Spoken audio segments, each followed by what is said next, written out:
episode 87 of the Comic Watchers Show. I'm your host, Matt Meyer. With me, as ever, are Nick and Mike. Gentlemen, how we doing this week? I'm good. I can't complain, right? Eastern Shore's okay, I guess. It's rainy. Looks like London out here, although I wish it was London, but I'll settle for Virginia instead. Yeah, Seems about right. We're settling out here in Texas, too, but doing well, ready to talk about some comics. I think we can do that. So this week, we're going to be talking about the late, great, legendary Denny O'Neil, and then we're going to get into our full-throated, horns-up, pure metal review of Dark Knight's Death Metal #1. Woo-hoo-hoo! But first, we've got news with Scoop Johnson. News, and more news. Really quick, only a few things so we can get into the pressing news issue that we want to hit on here really quick. First, we're going to talk about Diamond releasing their free comic book day. It's more going to be like a free comic book month, as our fearless leader Cody said. They're going to hold it from July 15th to September 9th. And what they're going to do is they're going to have weekly releases through all their books. It'll be about 5 to 6. And it's going to be about 45, maybe a little over 45 titles. As of right now, they don't know what titles are going to go to what shops. So they're just kind of reaching out to shops and seeing, what they're going to order. And kind of, it could be a regional thing. It could not be a regional thing. So just the full article is on the site, obviously. But check with your LCS. This is a really cool thing. It was kind of an obvious thing, but I think it's a cool thing that Diamond is going to do this. And even if they're books that you're not really into, definitely go there support. Because I know my shop definitely runs huge sales during Free Comic Book Day. So go there, dig in those boxes, maybe kind of peer over to see what's on the shelves. Maybe you pick up a copy of Faithless 2. We'll talk about that book later. Whoo! But anyway. Yeah. Hey. This is a family-friendly show for the most part. Sorry. No. And also, check it out. It's really good. And, good on Diamond for doing something like this. I thought that was really rad of them. Speaking of Diamond, if we talk about Diamond, we're going to talk about DC. If we're going to talk about DC, we're going to talk about Diamond. So, the latest section of DC to jump ship is going to be DC Direct, their collectibles line. They are no longer obviously going to be in partnership with Diamond. They're going to be through Lunar Distribution, UCS, and Entertainment Earth.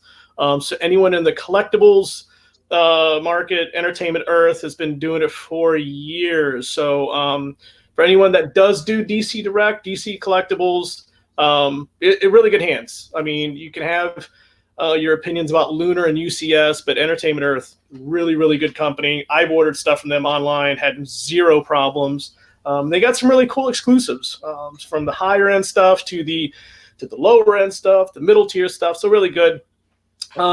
For overseas, they recommend that you go through Sideshow. So I don't know how that's going to work. But in the U.S., they did say in the article, which is on the site, obviously, that the U.S. shops can order through anyone.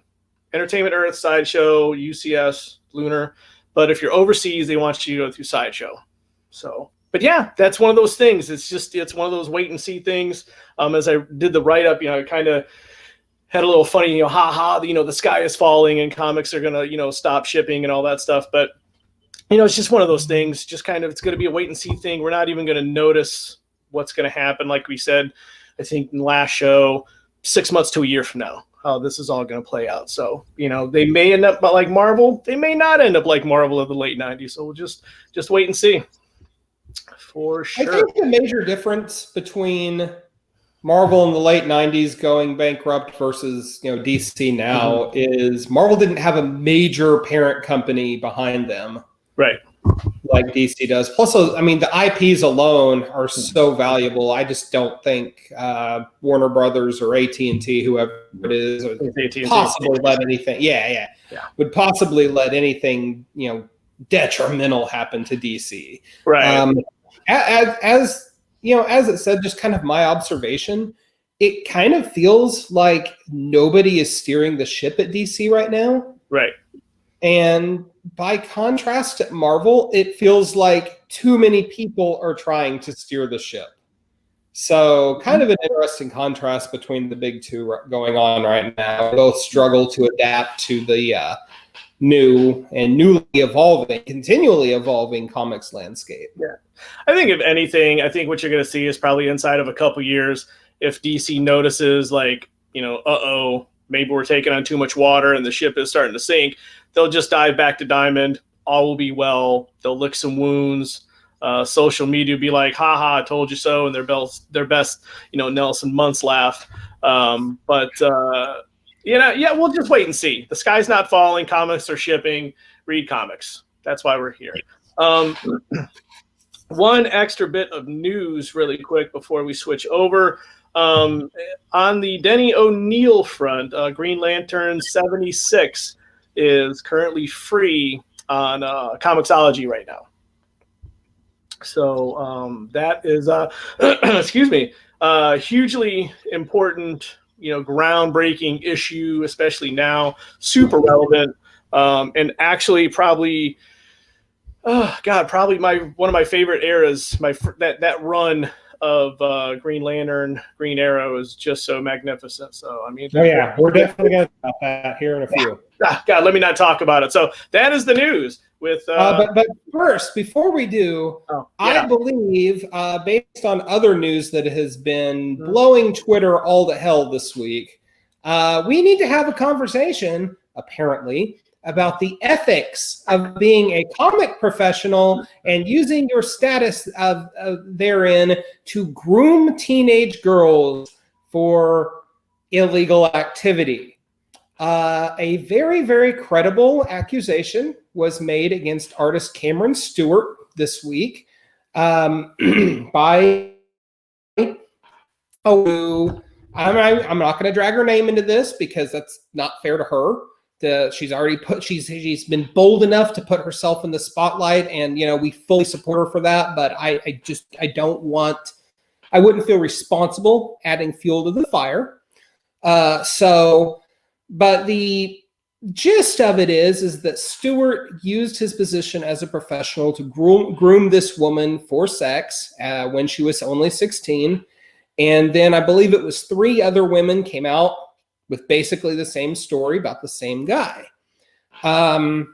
If we have to explain why this is extraordinarily awful and illegal and gross and lots of other adjectives, you probably shouldn't listen to this show, to be honest, because that's just terrible. I mean, I'm sad to say that it doesn't surprise me that at some level this has happened. I always liked Cam Stewart's art, and as far as I could tell, he was a decent dude. But then a story like this comes out, and you have to completely reassess, and you have to reassess their legacy in the industry, and obviously their standing in the industry and who they are as human beings. And from that accusation against Stewart came a lengthy list of other accusations against other pros of similar types. Some creators had accusations leveled against them about minors. Others were youngish, 19, 20-year-old girls that were wanting to break into the industry, and the individual a professional in question, was leveraging his position to break them in vis-a-vis sex. Unfortunately, Warren Ellis's name got brought up, and although it was stated as consensual on one level, on the other, it was clearly, a male in power leveraging his position for promises of a career and for sex. And it's despicable. And I genuinely hope it's not true about Warren Ellis. And I hope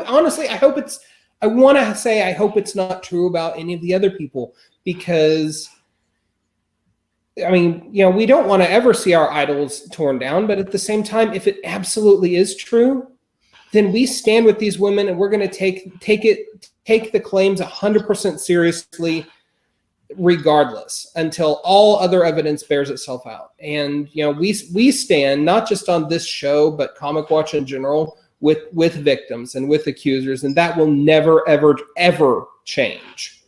And I hope that this mini Me Too movement, so to speak, within the comics industry bears similar positive fruit that Me Too did in the film industry and print and elsewhere over the last few years. There is a reckoning coming. It's starting with Cameron Stewart. It's probably not going to end with Cameron Stewart. So if you've been a scumbag, your day is coming. And that's all I have to say about that. It's so true. I mean, it's a simple ethics question of it's people over comics.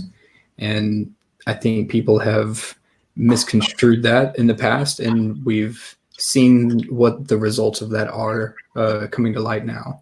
And it's not something that is anything to dance around or anything that has wiggle room. It's absolutely wrong. And we're going to stand with the survivors and be against abusers in the industry, because we can do better and we can show that path forward and we can show how to be better.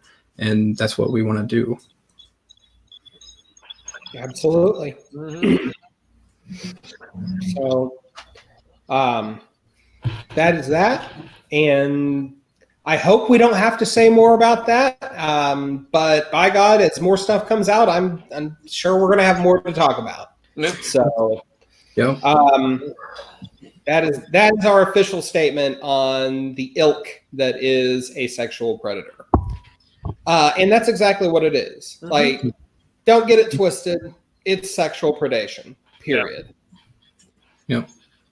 So moving on to more somber topics, I guess we're going to start this week with not a review as per usual, but rather a remembrance. The comics industry and society in general lost Dennis O'Neil this past week on the 11th. He was 81 years old. He was born May 3rd, 1939. And as far as we know, he passed away of natural causes. It's just about impossible to overstate Denny O'Neil's contributions to the comics industry and its maturation and its evolution.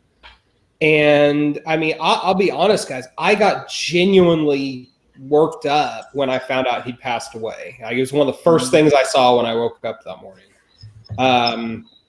Our friend and contributor Cody White wrote an incredibly touching memorial for him for the site. I encourage everyone to check that out. But Denny O'Neil broke into the comics in the 60s. He'd served in the Navy for a time, and when he got out, he pursued journalism, at which point he had a weekly column that he was writing about the resurgent comic book industry in the 1960s. Mostly Marvel, of course, because Marvel was the spur for that evolution at the time. And those columns caught the attention of Roy Thomas. Roy Thomas talked to him a little bit, talked to Stan. Stan was getting a little spread thin at the time. They needed to bring in some new blood for writers over at Marvel, so they gave Denny a shot. Denny came in. He started doing scripts for kind of just fill-in stuff. He wasn't on contract or anything like that, but he wrote some Doctor Strange over in Strange Tales. He did dialogue for books like Rawhide Kid or Millie the Model, and he did a few pages of Daredevil here and there. Around the same time, the Marvel work dried up, though. Around the same time, he got some other freelance work at Charleston, but the big break came in the late 60s when he was hired by DC. His first major assignment was to revitalize Wonder Woman. The book had been sagging for a while. I don't know necessarily that it was on the precipice of cancellation or anything like that, but he was tasked with coming up with something to get people's attention, and boy, did he.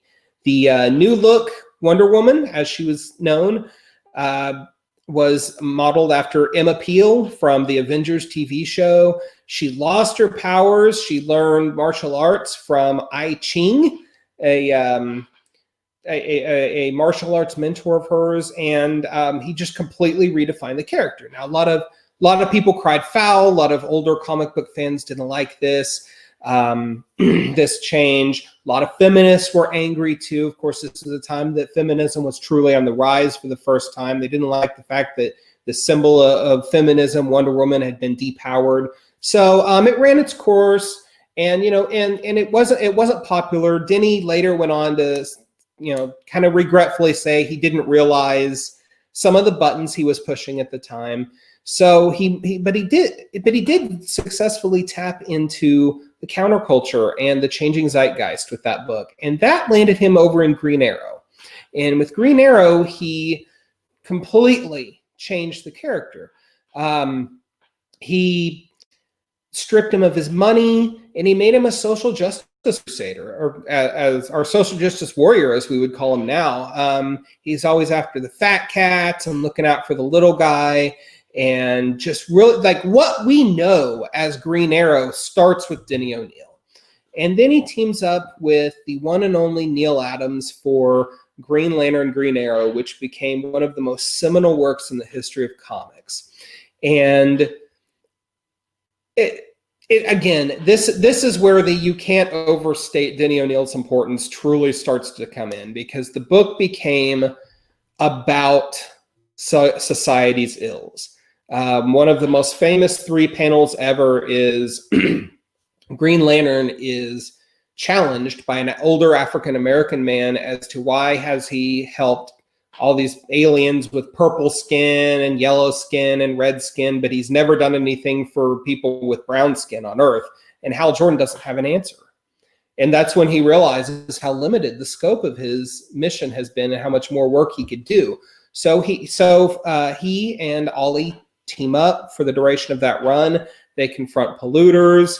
They confront big business. They confront racism. Everything you can think of that was percolating with the sea change of American society in the late 60s, early 70s, they tapped into.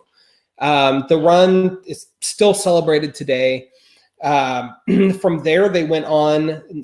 He teamed up with Neil Adams again on Some Guy Named Batman, where on top of inventing Ra's al Ghul and Talia, the two of them together really created the Batman that we know today. And not just Batman, but the concept of the urban vigilante. The Batman stories of that time are utterly revolutionary. Batman was a little removed from the silliness of the early and mid Silver Age. He kind of recovered a little bit from the TV show, but the comics were still sort of in this odd limbo where DC at the time was definitely trying to capture youth appeal, but they read like youth appeal as written by your grandpa, and they just weren't really catching on. So when O'Neil and Adams took over on Batman, like everything changed, everything. And again, like Batman as we know him today simply doesn't exist without Denny O'Neil. So he also around that time wrote a brief stint on Superman, again with Neil Adams. He depowered Superman, brought him down to Earth a little bit, called Kryptonite Nevermore, where Superman wasn't vulnerable to kryptonite. That run didn't last terribly long, but again, it's just one of those many touchstones that Denny had in the industry. So he graduated to editorship, and he eventually went back to Marvel in 1980. And one of the books that he was tasked with editing was Daredevil. Daredevil had recently acquired a hotshot new artist named Frank Miller. And even with Frank's art, the book was still on the verge of cancellation. And Denny was told, like, you need to do something to shake this book up or Daredevil will be canceled. So Roger McKenzie, who'd been the writer at the time, was gently fired. It wasn't like a big bad blow up or anything, because if you read those issues with McKenzie writing that lead up to Miller taking over, you can see him laying a lot of the groundwork for what would become Miller's run. And that run, of course, is what gave the industry Frank Miller, who more or less, along with Alan Moore, defined comics in the 80s. So He stays at Marvel for about 6 years, writes Daredevil, he writes Iron Man. The Iron Man where Tony falls back into the bottle, James Rhodes becomes Iron Man. And ultimately, Tony's company is taken away from one Obadiah Stane. So you have the big bad from the Iron Man movie coming right from Denny O'Neil's run. But in 1986, he was hired back at DC, and he was given the duties to be the editor of the entire Batman line. And this was in 1986. This was post-crisis. This was Dark Knight Returns. The next year would be Batman Year One.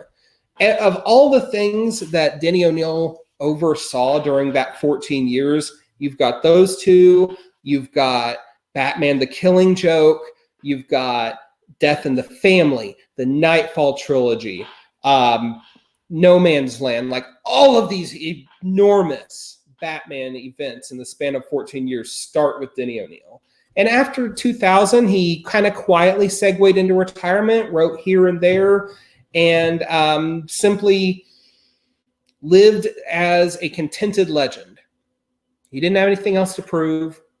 You know, he'd show up. He was reports say that you know, he was just a genuinely nice human being that anyone could get along with, you know, not just comics professionals, but it's that zeal to highlight social ills and shine a spotlight on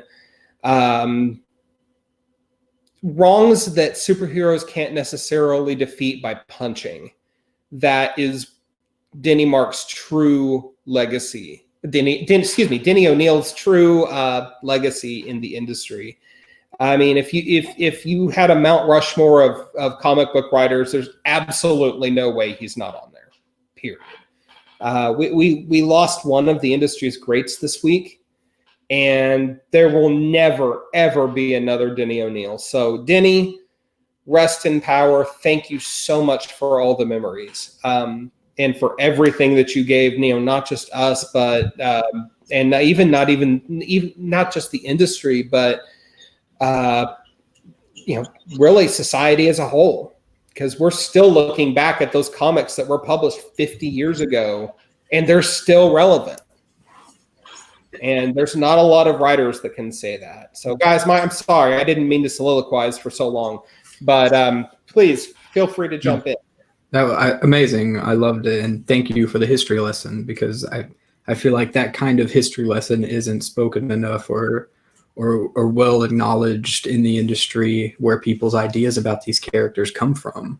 And as someone who is a bit newer to comics in that, in relation to that level of history, my entire fan base or fandom around Batman is basically around the idea that O'Neil brought to the character. And you find all these stories that you love, like Killing Joke and No Man's Land, and you kind of pick apart the creative teams and what they did with the character at the time. And then it kind of takes a little bit to understand what type of influence somebody like O'Neil had for the long term, and what it's going to mean, 20, 30 years in the future from now when people are getting into comics.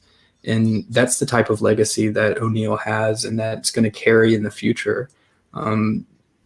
I think Cody had mentioned that, you don't have Frank Miller without O'Neil. And for the longest, I've always considered Frank Miller to be, kind of what got me to understand Batman and to kind of relate to that character and understand Batman's importance in DC Comics.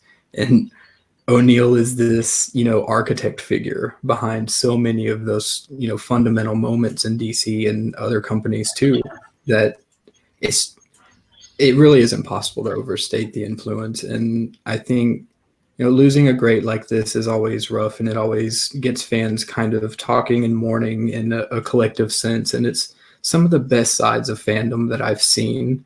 Comixology putting up the free issue of 76, I thought was really great to just really mass spread that work and kind of get that message across. Because when you talk about the characters or figures like this in comics, you don't really hear much of a pinpoint moment of, this is what you can look at to get a defining moment of what this person brought to comics. And I think GL76 is just a great example of that. And it's just important. And it's important for us to discuss it and to shine a light on that relevance and what it means for the future, because the history was great. And I think it's something that paved the way for DC Comics to really be timeless in a way that no one saw coming. And it's that type of foresight, that type of intuition that you really don't get much. It's a once in a lifetime figure. So definitely be missed, and just read everything you can and appreciate it. Absolutely. Yep. Mike? Yeah, I think, and then kind of, the history lesson. What you said was beautiful. My contacts actually slipped a little bit between that and the ceiling fan I have going up over here. But no, Denny O'Neil was one of the first writers that I started kind of paying attention to creative teams about. He was just one of those people that just like you said, gave us the definitive Batman. So, you have, the Legends of the Dark Knight, that Shaman storyline is just brilliant. And I just remember going through stuff. Oh, this is Denny. Oh, this is Denny O'Neil, and then that Green Lantern, Green Arrow run actually got me into Green Lantern, because I was into Green Arrow first. And I was like, okay, yeah, Green Arrow dude has a ring, makes things out of it. Yay. And then my buddy was like, no, read the Denny O'Neil stuff. And I was like, is this the same day? Like, how long has this guy been around, And it was just one of those things. And I was just like, wow, he is just one of those prolific names. His aura is going to be forever felt in comics, and it's definitely one of those names that needs to be passed down through the old guard to the new guard. And it's definitely, we're going to have titles that we always want to recommend to, our kids or friends or whatever you got going on. But I think Denny O'Neil is definitely one of those names, as well as a Frank Miller, with those names and those teams that you also passed down. This is almost like a bibliography of, okay, this is a stack of what you need to kind of go off of. And I got to talk about his Spidey stuff, but he did with Frank Miller. Gave us some great Doctor Strange team ups with Spidey as well, which is just fantastic stuff. Batman, Green Arrow, The Poison Tomorrow. Just some really good, really great stuff, and just a juggernaut of a person that God, the industry is. The industry is going to move on, but I think there's a chunk of the Comics Foundation that is missing, and unfortunately. You could put all the spackle and cement and call all the foundation experts you want, but not going to fix it, man. Denny O'Neil's gone. It's unfortunate. And remember him, read his stories, read his books, and make sure you pass his name down. Absolutely. Yes, sir. Yes, sir. So, yes, Denny O'Neil, 1939 to 2020, rest in power, sir. Thank you so much for everything. And with that, we're going to completely shift gears, because that's what we do sometimes, turn on a dime. And we're going to do a little Batman, but this is a little bit of a different Batman than Mr. O'Neil brought us. This is Dark Knight's Death Metal #1. Came out this week. Written, of course, by Scott Snyder, art by Greg Capullo, inks by Jonathan Glapion, and colors by FCO Placencia. So, the hell of a lot that's led up to this comic, guys. So much. So, 2017, early 18, Dark Knight's Metal. The Dark Multiverse is introduced, as is the Batman Who Laughs.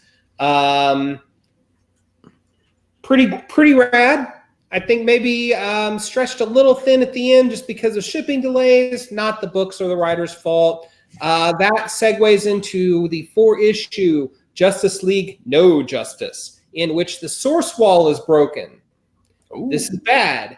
And the goddess Perpetua escapes. This leads to Scott Snyder's monthly Justice League series, which was basically 39-issue story arc, in which the forces of justice and the forces of doom, led by one Lex Luthor, collide in an ideological clash over the hearts and minds of mankind. Who will prevail? Doing the right thing, being a selfish jerk.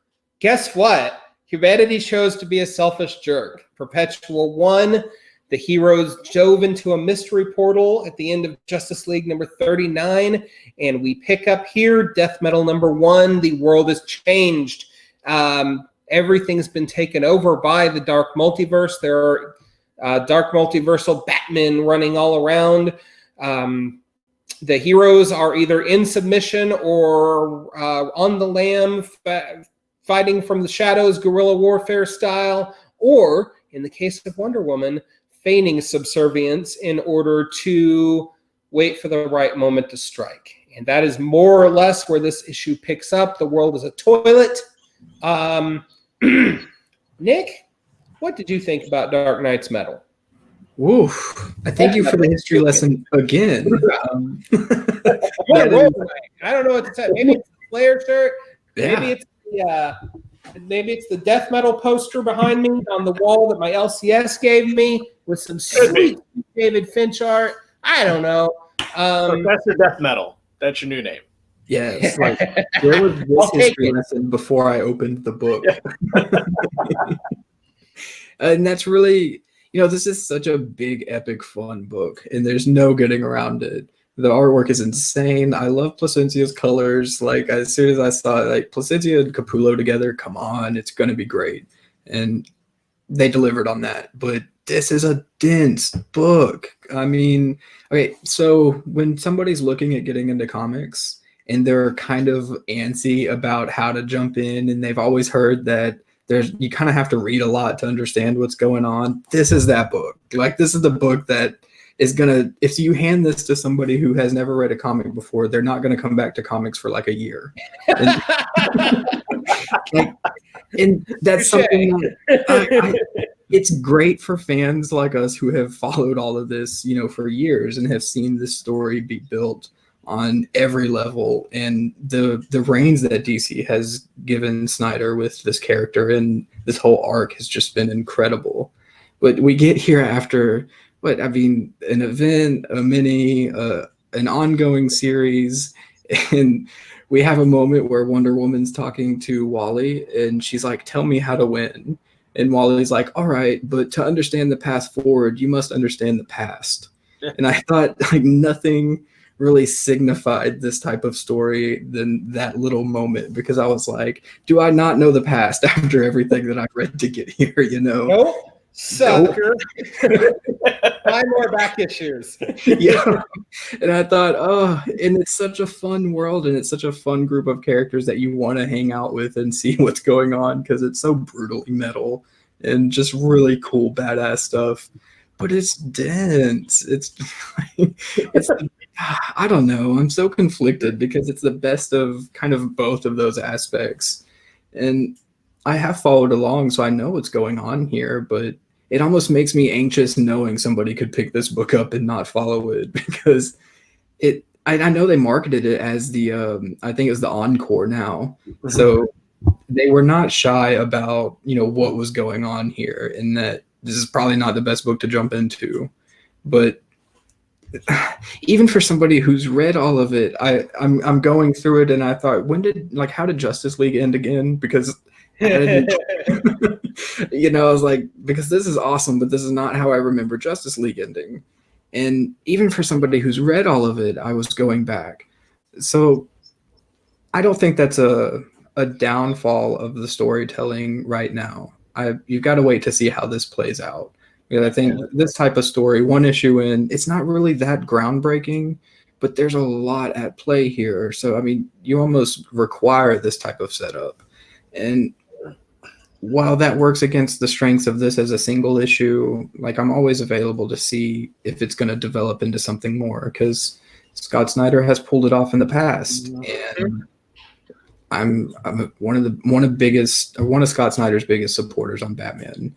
But my issue is, I feel like after this book, I might have already seen this story a bit better done by Snyder and Capullo with Last Night on Earth. And I'm getting a lot of these same vibes with just the aesthetic and kind of the mood of the story and what's happening, how we're jumping around and the mystery that's kind of unraveling. It's not the same story. It's not. But I feel like the structure and the way they're going, the direction was already there in Last Night on Earth, and it was done more cohesively, a bit more concisely, and it was just put together and executed a little better. So I'm hoping that this will use what Last Night on Earth really tried to do and what made it so well in working off that extensive Batman history. I think now with this issue 1, it needs to work on all of that history that we had to cover to get here. Because if it leaves all that behind, it's nowhere. And that creates an interesting situation because this story needs to rely on what everything came before it. And I want to say it's amazing, but it requires so much. Yes. And it requires almost too much. So we'll see what happens, but I'll be back. Yeah. And you made some good points in there, and I want to come back to them, but I want to hear Mike's thoughts first. Yeah, I thought it was good. I think I share Nick's little sentiment that it's his sentiment that it's just real dense. It was like, I feel kind of like we were given a picture of a really great sandwich, and right now we just have bread.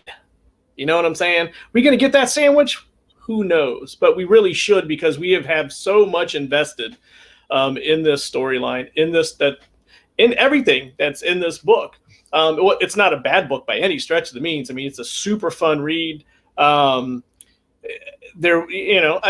art's on point, the writing's on point, but there is just some things like, unfortunately, we're just going to have to wait and see. But I mean, overall, there was just some really badass moments. Wonder Woman, towards the end. I don't want to say too much because obviously it's still a new book. Who knows who's read it?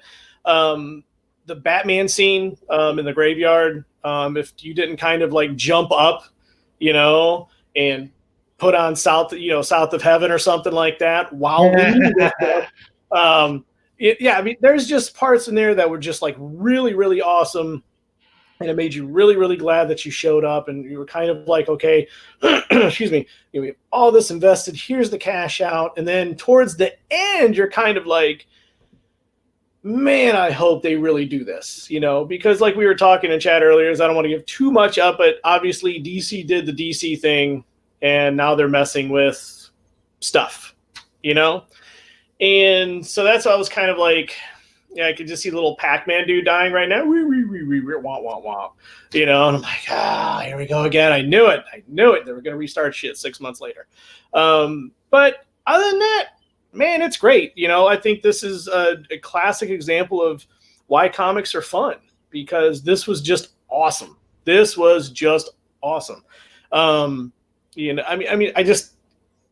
I could go on, I think that one of the really cool parts, the funny parts, is in the beginning where they were, everyone had like a metal song nickname, like the Reaper, Motor Breath, Seek and Destroy, stuff like that. So that was kind of cool. And then there was like little happy, little puns, little metal puns throughout there, which I thought was neat. But yeah, it's a great book, highly dense. Nick would hit it right on the head. If you got someone that's trying to get into comics, don't give them this book. Don't do it. That's like, taking someone to get their learner's permit in a semi-truck. Don't do it. Don't do it. Put them in a Civic or something like that. That's what you do to a driver's test. You don't give them Dark Knight's Death Metal. You go, hey, you want to read a comic? Don't read this one. That or Faithless 2, but we'll talk about that later. But no, Dark Knight's Death Metal. Really good. Definitely. So kind of to build on something Nick was saying, there's so much building that has gone into the building towards this miniseries. And really, the last thing we want to see happen is Snyder and to face plant and not pull this off after basically 3 years of building towards it. For a first issue, holy crap, this was a rad comic. I loved it. It's chock full of just the same type of over-the-top super imaginative, just insanity that I love so much from the original Dark Knight's metal. And it's just amped up to 10 because it's the whole world. Well, really 11, but yeah, it's everything, you know. Whereas at the end of Metal, you know, the flying Joker dragon was really cool. Now they're just like all over the place, and they're in the background. And the thing with Wonder Woman and what she does to the Invisible Jet, and it's legit. It's awesome. There are moments, like Mike was saying, there are moments out this comic where if you're not just standing up and cheering at how utterly cool something is, like the scene in the graveyard. Yeah, boy. I don't know what to tell you. You're just overthinking your comics. Like, look, I'm sorry. Not everything is going to be Sandman, okay? Sometimes you just need to sit down and have fun. And that's what this comic is. And that's what this comic never forgets, is for all of the multiversal shenanigans and the desperate times, this comic remains fun. And that is what I want from the comic. Like, and it's not fun in a way that sacrifices intelligence. You know, there's a rhyme and a reason to everything. Now, I'm a little fearful because something that Wally says to Wonder Woman, after he kind of gives her this breakdown that connects all of the various DC crises together, he makes a comment that we have to go and revisit all of them, and I'm worried that this series is gonna turn into visiting past hits. It's like, oh, now they're in 0 Hour. Isn't that crazy? We read 0 Hour, so I don't know that that's what's gonna happen, but I have a worried feeling that it might, and I hope not, because this super awesome first issue, it creates a lot of continuity questions. Like, one of the things when I wrote my review, like actually what I started with was, holy God, DC's continuity is a train wreck. Like, we've been able to say that for a while, but really in the last 4 years, it's gotten unimaginabily awful. I mean, am I right? Yeah. Yeah. And how do you decipher any of it, really? Yeah, every other issue of every other book contradicts what just happened. And it's frustrating because they started with, Rebirth in 2016, and its success was predicated on the establishment of Hope as a foundational cornerstone of the DCU, but also on the on the idea that somehow, Dr. Manhattan from Watchmen had been manipulating the DCU. And of course, everybody's mind was blown, right? Oh my God. Everybody was in DC. This is such a huge thing. Nobody had ever dared tamper with Watchmen like this.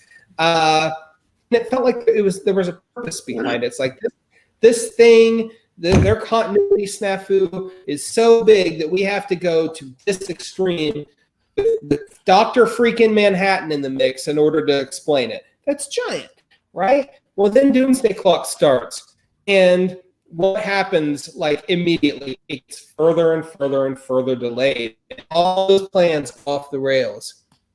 And in that time, a couple things happened that I don't believe was anywhere near their original plans. Metal, for one, okay, and that's them letting Scott Snyder be Scott Snyder, and I freaking love him for it. But one of the things that comes out of this is death metal. The things that are posited in death metal, number one, completely contradict what happens in Doomsday Clock.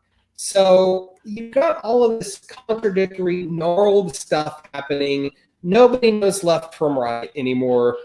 I hope, because there is no big reference to Dr. Manhattan from Wally. So I'm hoping that,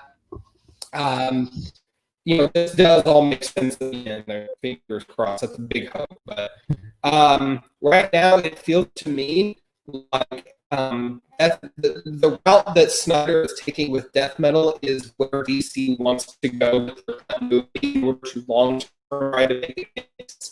And that leaves Doomsday Clock as kind of the lingering fart room, to borrow a phrase from Cody, because that was supposed to be, and then all those delays happened. I don't believe Heroes in Crisis was supposed to be part of the rebirth. It's just too bleak. And that, that series in and of itself, on top of being just the foulest of foul, also created some continuity issues because of the way it set up Wally, and Wally's now sitting on the Mobius chair, and I guess he's got Metron's powers and Dr. Manhattan's powers. I don't know. I didn't read. But it's weird. Scott Snyder always has a plan, it would seem, so I hope he can make some sense out of all this. But God, I've talked a lot this episode, guys. Take the reins. Tell me what you think about any of my mad ramblings. No, it's definitely something that, like, I want to touch on you saying that it's just a big fun book, because it is that. It's the type of fun book that you got to read like a stack to have fun with it, though. So it's like it's a weird one. It's a weird experience to get here and then hope that it pays off, because and that's something that I already feel like we shouldn't be feeling. The way comics work, I feel like this is something that the payoff has happened. It's an encore, right? I mean, when you go see a show, that you enjoy the show and then you hope for an encore. If it's relying on this to make everything work, I don't know if it's already done enough. And I don't know if, looking back on it, if that's going to make it a worthwhile experience. So it's going to have to be something stellar. Yeah, and I think also touching on that, it has to be something stellar. I mean, at this point, it has to be, because, it took Doomsday Clock so long to complete. And it was just shipping issues. I mean, that's fine, which is a great story. But I think what we've learned, from so many years from Marvel and DC, is that, their timelines aren't to be taken seriously anymore. You can't trust them, because it's like, after Doomsday Clock and the Dr. Manhattan thing, okay, we got it. But now this comes out and kind of is like, well, maybe everything you've been reading since this part isn't, what's really going to happen, And this book is fun, but I think if you are diving into it with the idea that it's going to follow a certain timeline, it's going to make sense, you're going to drive yourself crazy, because what you're going to do is you're going to go back to the beginning of 52. You're going to go back to Doomsday Clock. You're going to go back to, Crisis, all this stuff. And it's just, I think, and then that's where, what Nick said earlier, that's where the denseness comes in, because you're like, we've already spent years with metal, and now you're undoing stuff, or you're rearranging stuff again. So here we are again, rearranging stuff again, and so I really hope that they do accomplish what they want to set out and do with metal. But on that note, once, Dark Knight's Death Metal is over, whatever they plan on doing post metal, I hope they leave it alone for a little while, so people could kind of sink their teeth in. If they're going to do another adjustment to the multiverse, the timeline, what have you, I hope they leave it alone for a little bit. If they kill off a main character or whatever, leave it alone for a little bit. Bring that character back 8-9 months later or something. Get some issues under that storyline. Get some teeth under it. But don't bring that character back in a 12-issue arc, a 15-issue arc, 1 or 2, 3, maybe tie-ins. Yeah, well, yeah, and the 15 tie-ins that you wanted. But yeah, I just, like I said, it's good. I'm not knocking it. I really didn't find anything negative to knock this book on. My only negative thing is, like, once again, we're doing a big event for the big two, and that big event is undoing previous stuff from years ago, from months ago, and we're back here again. I will say this with regards to it being an event comic. Like I'm as sick of event comics as anybody. Right. But this one at least has, some lots and lots of stuff's been leading up to it, right? Mm-hmm. It's not like Empire that's just coming out of nowhere and hoping that you give it its money. Chances are, if you've been following Snyder's oeuvre over the last 3 years, you're going to buy this comic. Sure. And simple. So at least there's precedent for it. That's true. Yeah, very, very well stated, sir. With that, guys, do you have any final thoughts? This book is good. Read it. Read it. Yeah. Worth your money. Unless you're a new reader. Yeah, Then don't read it. Yeah.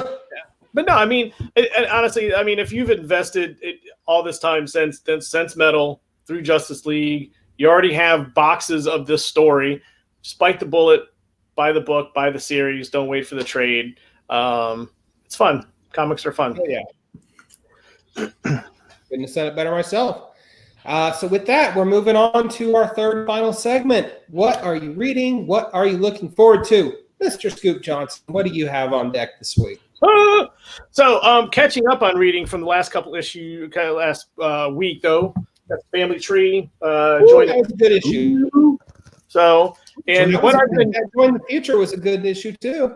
Yeah, please don't spoil that. We'll be reading that after we get done with this live broadcast this week. And Scoop's recommendation of the week, Faithless 2. This is just the cover that covered the comic, ladies and gentlemen.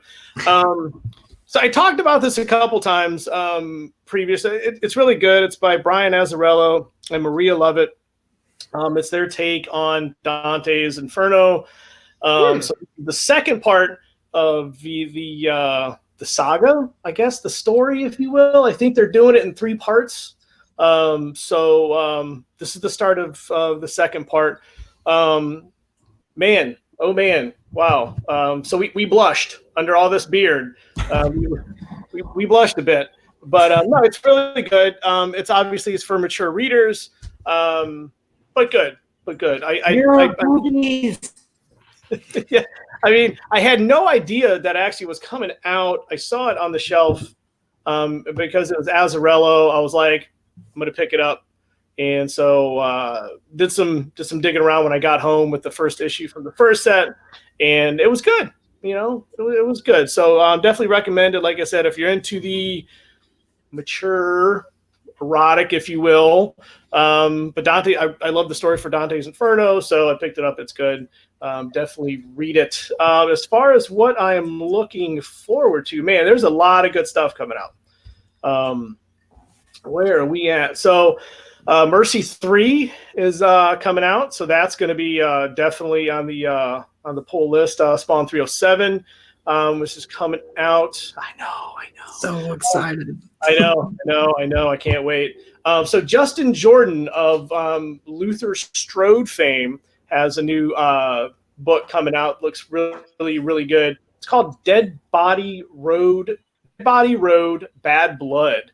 And so it's about Bree Hale. She's a former military person, but local crime boss, puts a hit out on her brother. And so I guess the story is she's looking for the crime boss, trying to save her brother, trying to save her family. So definitely going to check that out because I really enjoyed Luther Strode. So I'll definitely be checking that out as well. Turtles 105 is coming out. Transformers versus the Terminator 2 is coming out. Batman 93. Immortal Hulk 34. Good stuff.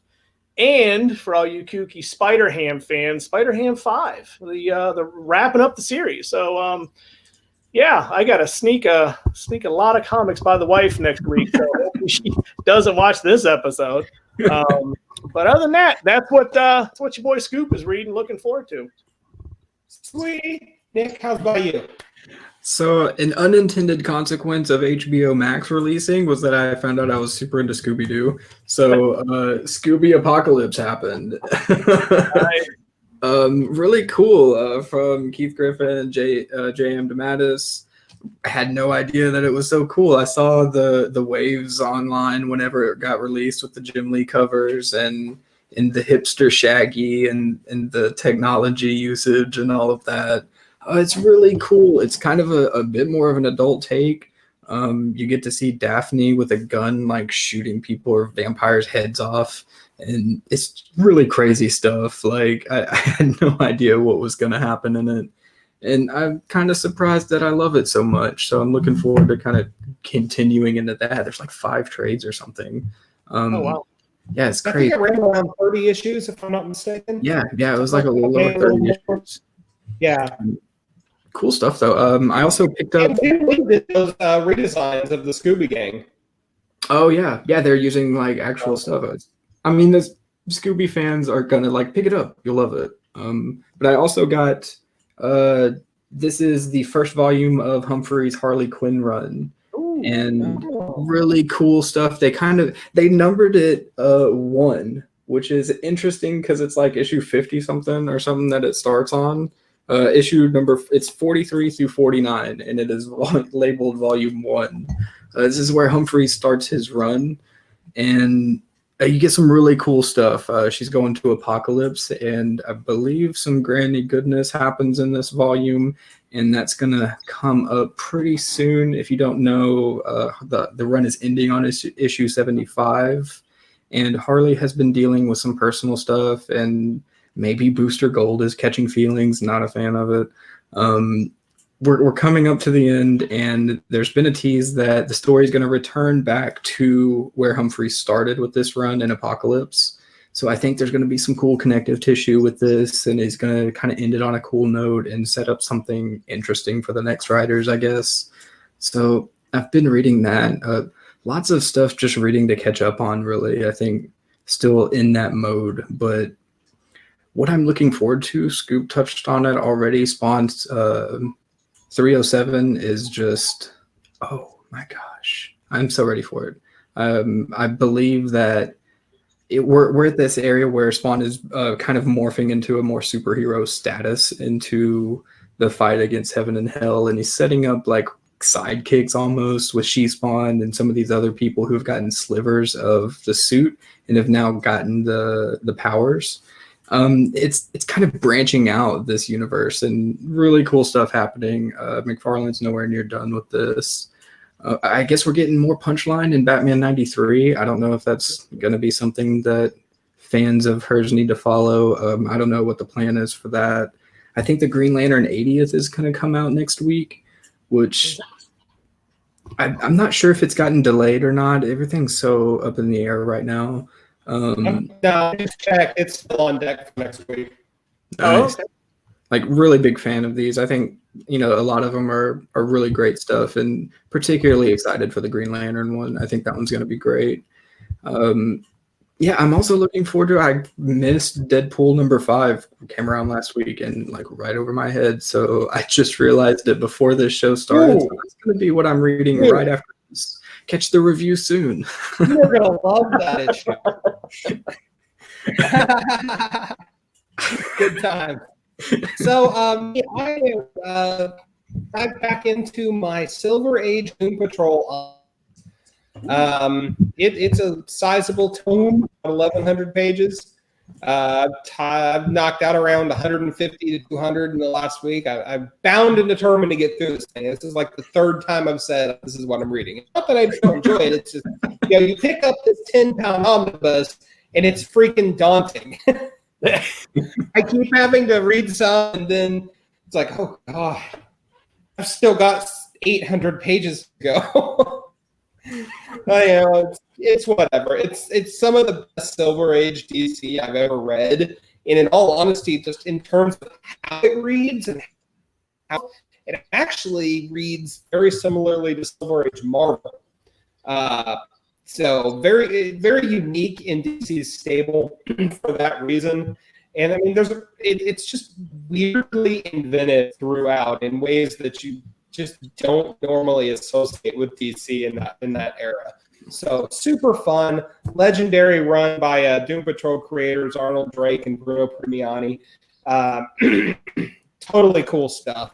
What I'm looking forward to, more comics than you can shake a stick at, but I got to go with the Green Lantern 80th. And I'm going to, more than anything else, it's because we've got a Kyle Rayner story by a friend of the show, Ron Mars, and his longtime Kyle Rayner collaborator / co-creator, Daryl Banks. So if nothing else, you're getting that. That's exciting for me. More than enough to justify a $10 price tag, I assure you. But with that, we've come to the end of our hour.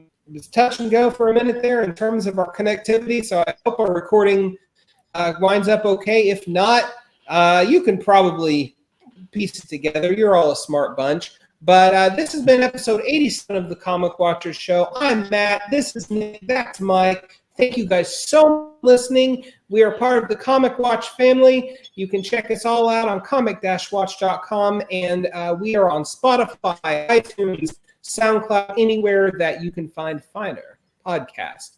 Thank you, and stay metal.